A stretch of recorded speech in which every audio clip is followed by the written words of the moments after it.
Good afternoon, Danvers, and welcome to Lead On. My name is Gayla Bartlett, and as you know, this is our show where we spotlight different community leaders in our area doing wonderful and amazing things to help each other out. So today I'm very excited. We have a very timely topic. Today I have with me Losmin Jimenez Gregory, an attorney on immigration law. So welcome. Thank you so much for having me. Absolutely. So you and I met at a Thrive event for the North Shore Chamber, which is a women's group. And it was great to meet you and find out that, yes, you're an immigration attorney. And today's world, the way we're moving, you are very important, and your colleagues.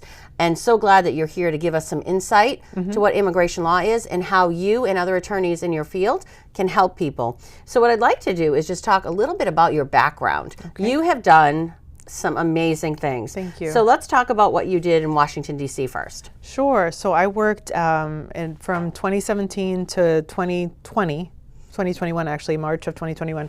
I worked as the project director and senior attorney for immigrant justice at Advancement Project. And Advancement Project is a civil rights organization that focuses on different issues like education, voting rights, criminal legal issues, and immigration. At the time it was immigration. And I was the project director, and as a project director, I worked with community groups around the country on issues supporting immigrant justice. So I worked with the Florida Immigrant Coalition, Puente Human Rights Movement in Arizona, and Juntos in Philadelphia on providing policy, legal, and advocacy support to the organization. That's amazing. Thank you. How wonderful. And you got your degree. What was your degree in? So originally, my tie to New England is I went to Boston University for undergrad. I did economics and international relations, and then worked in investment banking. I wasn't the best fit for me, and then later discovered that what I was supposed to do was go to law school. And I went to the University of Florida Law School in Gainesville, Florida, because I used to live in Florida for many years, and I grew up there. That's wonderful. And I love that you said what you weren't supposed to be. And I think we really always, I know for me, you get an awakening like, oh, I went to school for this, but yeah, it's not what I want to do. It's not what I should be doing. It's not what I'm called to do. So that's great. And then your resume here, the fact sheet is amazing. Thank you. And you have also served as senior attorney at Kids in Need of Defense in Baltimore. Yes, I worked in Kids in Need of Defense, and this was a nonprofit that was started by Angelina Jolie and the legal counsel for Microsoft. They created this nonprofit several years ago, and they partnered. They wanted to do pro bono legal services for children in immigration court, because people don't know that kids in immigration, there's no right to counsel for anyone in immigration court. There's some limited exceptions for mentally disabled people, but for the most part, there is no right to counsel. So you don't get if you're accused of a crime in state court in Massachusetts or other states, you get a lawyer.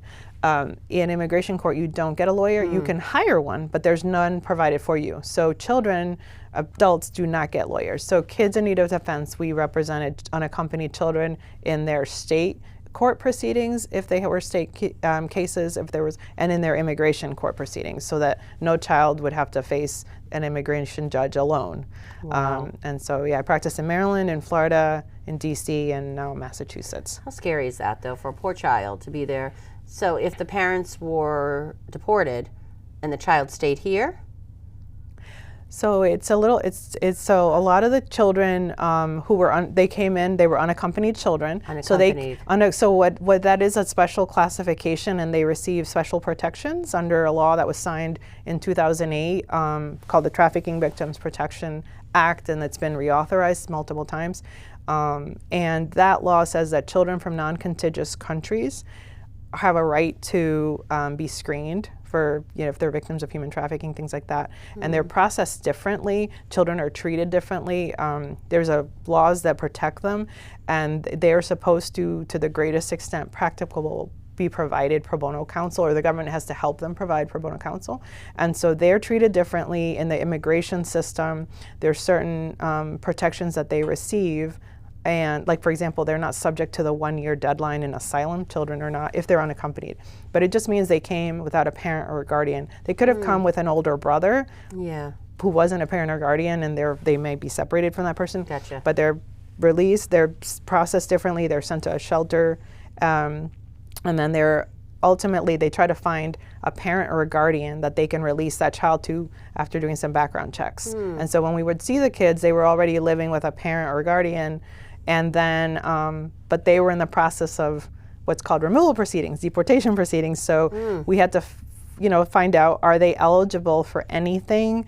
And if so, what? And then, proceed that way. But you asked me what happens to kids if their parents are deported. Right. So that's a technical thing, but it's if a child is here, regardless of what status, whether they're a U.S. citizen or they're unaccompanied or they were here, whichever, if their parents are deported, then at that point if there was state intervention for abuse, abandonment, or neglect, then something like if you're in Massachusetts, like DCF would get involved. But if there was no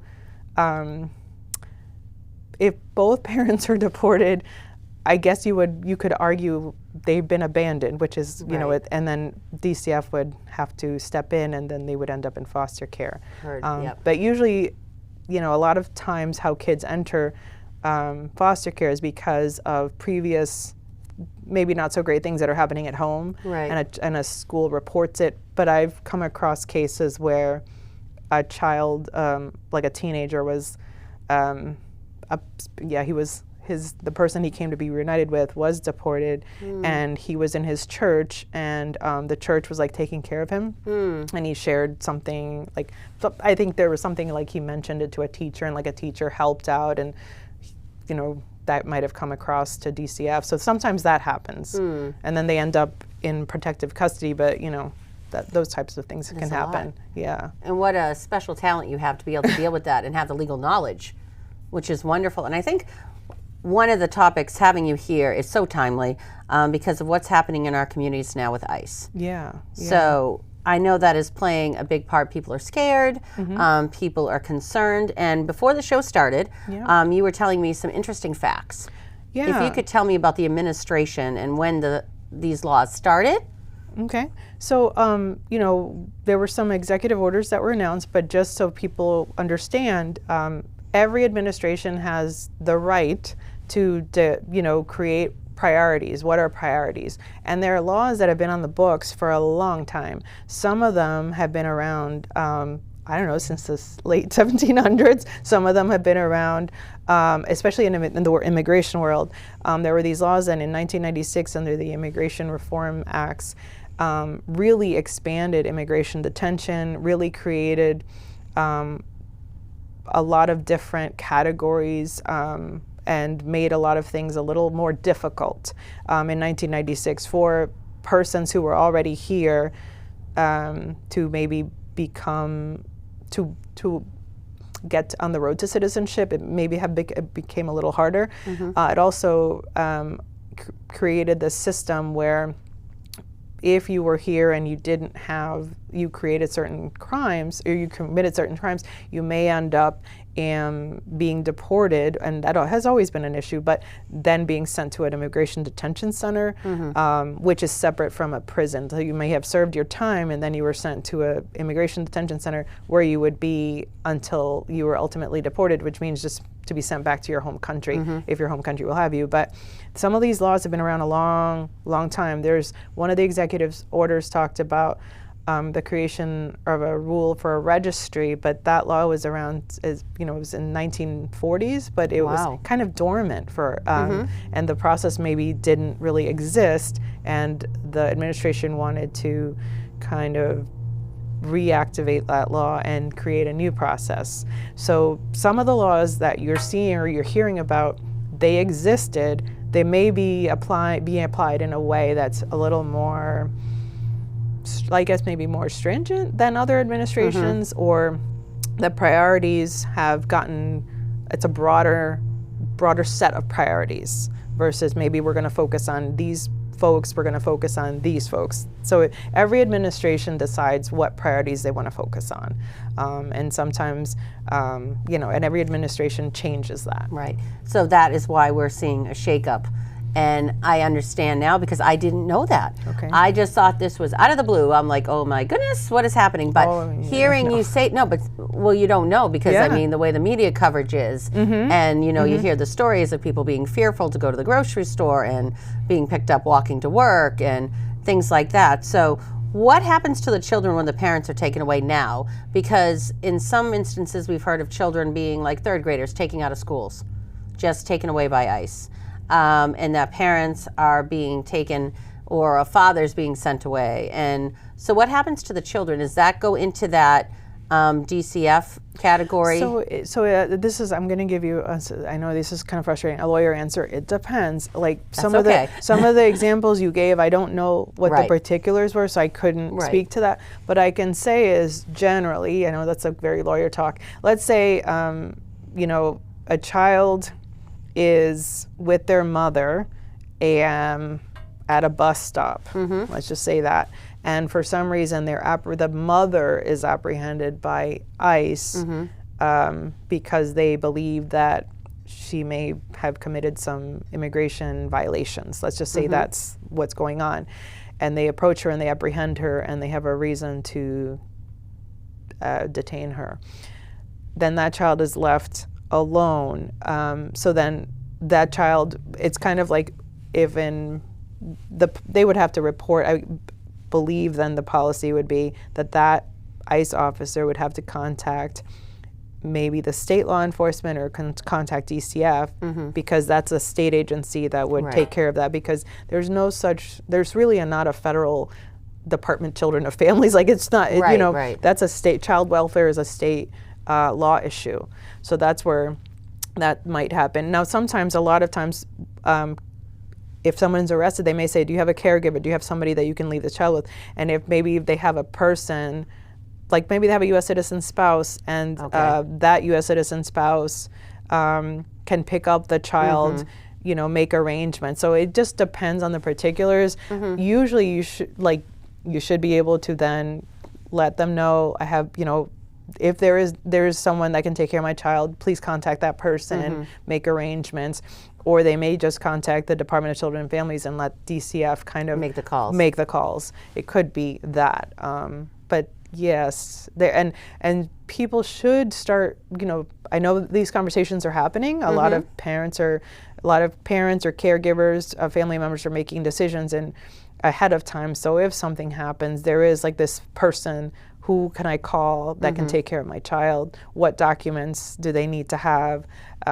Where are those documents? And so that they would have important things like birth certificates or passports, Social Security cards, if the children are U.S. citizen children, so that that child would be, you know, taken care of.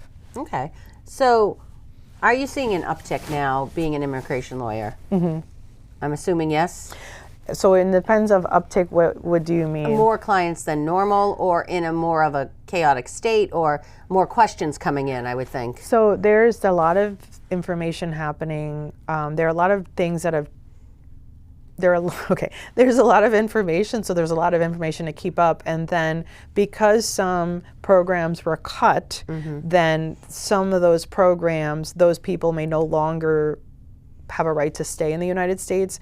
And they were given a deadline, and they have to do something, or they have to find out what options do I have before this deadline that's coming. Right. Do they have options, yes or no? If they don't have options, you know, you advise. If they have options, you advise, and then the client decides what makes the most sense for them. So there are a lot of things that have changed in the last couple of weeks, and like again, not necessarily new laws. It's just like there are some programs that have been cut. So there's a lot more people that maybe thought they could be here for longer or had other options that no longer may have an option.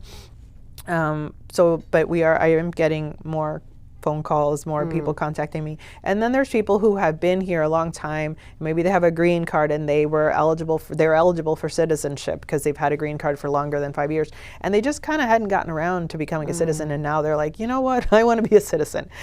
So there's different things are happening. People also, even if they have a green card, they would say, well, I'm afraid to travel, you know. So there's a lot of people that they want information on this is my situation, what are my options, and if something were to happen, what are my options? Yeah. And also there are a lot of people that are, the numbers for people inside detention centers have gone up a lot. So because they have been activating their right of. Yes, there's a lot things that have already been on. Yeah, so there are people. Yes, there are priorities. Priorities. Yeah, and then there are more people that are, for example, there are people that may have been here a long time that they had orders of deportation that maybe their home countries couldn't take them, but they were allowed to stay in the United States for a certain period of time. We're seeing that right now, maybe those people are going to are being sent or are being told that they have to go to a safe third country. So different things. That's always been there, but it's maybe not necessarily been implemented so much. Right. Or it's kind of been an option, but not necessarily, applied. Now it's being applied. And being an immigration lawyer, like you said, every 2 weeks, there's a lot of information. I'm not understanding how you keep up with that. It's a lot. Wow. Yeah. And having that passion and that call to be able to help all these people. And are you specializing now, because you've done so much with the children, are you specializing in children now, or are you open? So what is your specialty now that you're? So right now, I do, I have an office in Salem, Massachusetts, and I do some court-appointed work with cases involving care and protection, so children in abuse and neglect cases and parents. So I do sometimes get, I get cases that I get appointed to, or people in like mental health commitments. So I do a lot of different kind of things. In terms of immigration, I'll do a consult and somebody can call me and say, hey, what are my options? And we'll talk about their options based on, their unique situation. The kinds of stuff that I've been doing in the past a lot have been humanitarian relief. So that looks like or sounds like asylum. That sounds like or temporary protected status, TPS, what people hear, or a U visa or a T visa for trafficking, or I've done a lot of work with unaccompanied children, and I actually represent a lot of unaccompanied kids who are in foster care so that I get those through the state cases.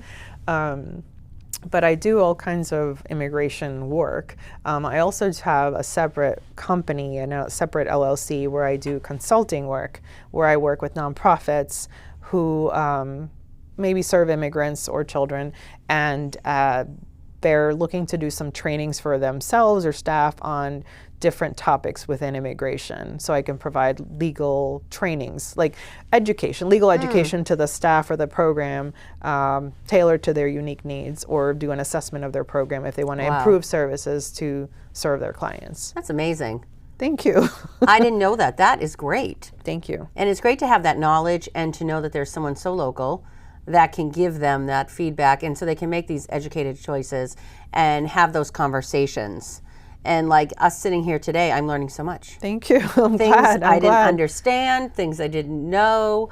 And I think it's great for our viewers to be able to have someone that is a resource. So what I'd like you to do is to go ahead and tell the audience how attorneys can help, and how they can reach you if they want to get that consultation, or they have questions, because I know there's so much anger and so much frustration and confusion, but having someone that knows the facts and can speak educated like you are is huge. Thank you. So how would they get in touch with you? Or Okay, so in terms of, if you just want to chat with me, and again, I'm an attorney, so I'm just being transparent. Like, if you would like to talk to me and schedule a consult, you can do that. I have a website, JimenezGregoryLaw.com. Phone number 978-414-5185. So that you can Google, find me. I'm a member of the North Shore Chamber of Commerce and the Salem Chamber of Commerce, so you can find me in there. But I am admitted to practice in Massachusetts, DC, Maryland, and Florida. And I'm a member of the Massachusetts Bar Association, if anyone wants to know. And so that's if you want to get in touch with me. if you were trying to just find out what resources, so the Massachusetts Immigrant Rights Coalition, MIRA Coalition, has some really good resources. MIRA, so Google MIRA, they have a ton of videos in different languages on Know Your Rights, a lot of resources. That's the big one. MIRA, Massachusetts Immigrant Rights Coalition. The other one, another organization that I think is really helpful is the National Immigration Law Center. They have a lot of good resources. I'm a member of the American Immigration Lawyers organization, AILA. They have a lot of good resources. It's the largest bar association for immigration attorneys. In terms of people wanting to know their rights, I think, because immigration's federal, there are a lot of really good organizations around the country. But I would say if you're in Massachusetts, you can look at, MIRA is a great organization to look at. In terms of how can lawyers help, or there's a huge need for providing pro bono legal services. That's not necessarily possible. I'm self-employed. I can't do everything for free. But there are organizations that maybe you can partner with. So there are organizations that have workshops for self-help. There's an organization, PAIR in Boston, PAIR. They do really good work. There's legal organizations, nonprofit legal services in Massachusetts. I think it's Central, I can't remember the name of it. Now, as you can imagine, because a lot of people have questions and they're overwhelmed. Oh, yeah. So, Massachusetts also has the Office of Refugee and Immigration Services, and the governor's office and the Boston mayor's office have resources, and I know that they have a program to provide, I believe, free consults. But they're limited. Again, because there's such a need. But there are a lot of options. I didn't know of all these options. What a wonderful resource you are. Thank you. I really appreciate that, because knowing that there's hope, there's actually, if people have questions. I mean, because I know, different workplaces are educating their staff on what to say if ICE comes to the door and things like that. But knowing your rights and the resources you just gave us are so great. Thank you. I just want to thank you for coming on today and shedding a light on this important topic and being so factual with us and just, giving us the information that we need, and having a resource like you from the North Shore Chamber. Like I said, meeting you at the Thrive event for me was great. You said immigration law. I went, oh my goodness, perfect to have you on my show. And you are just a light of hope, and your work you have done is just inspirational. Thank you. So thank you for being a crusader and an advocate for so many that need you. Okay. That is absolutely beautiful. Thank you. And I appreciate everything you've done. And thanks for coming on the show today. Thank you for having me, Gayla. Absolutely. And make sure you join us next time, Danvers, as we meet some other wonderful community leaders right here in our area. Take care, Danvers.